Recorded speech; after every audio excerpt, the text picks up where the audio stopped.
welcome back to Lori's Kitchen. Did you know you can use your Instant Pot as a double boiler? That's what I did today.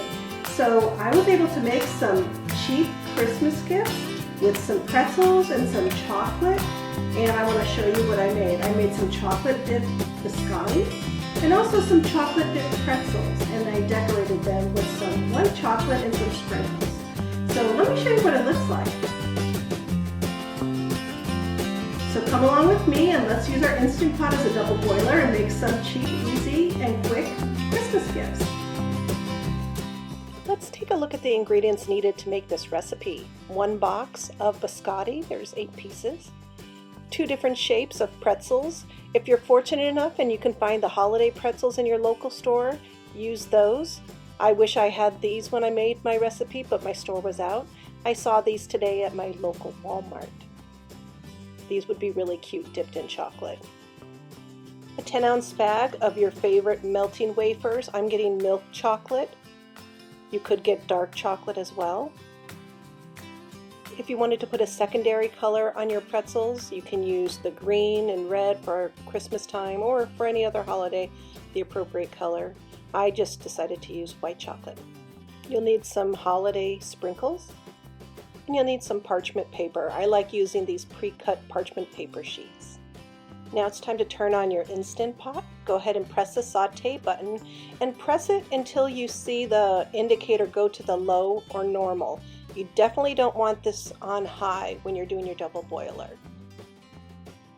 Ensure you have your Instant Pot stainless steel liner in your pan and add 2 cups of water.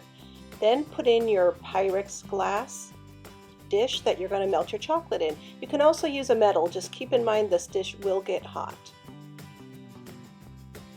You're going to use a rubber spatula and keep mixing your wafers until they melt and it's nice and creamy and evenly blended.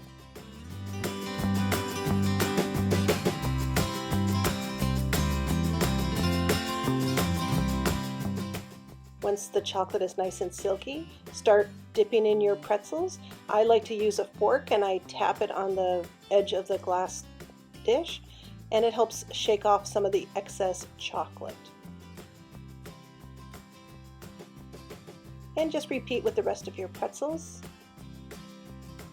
Once you have 1 cookie sheet worth of pretzels done, it's time to put on the sprinkles. You don't want to wait too long because you don't want the chocolate to harden and then the decorations won't stick to them. So I'm using a variety of colors. I have green and blue sprinkles I'm putting on my pretzels.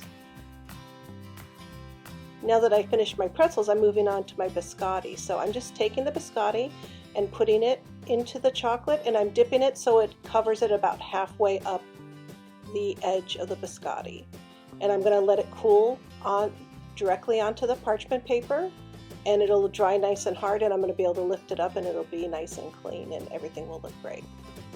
After I finish my biscotti, I'm going to go ahead and do my second shape of pretzels that I decided to go with this year, which are little pretzel dipping sticks. I thought this might be cute to look like little logs. You know, they're chocolate and brown, and then you put little sprinkles. It's going to be just so cute. You can stop right here, let your items dry all the way. Once they're dry, put them in an airtight container.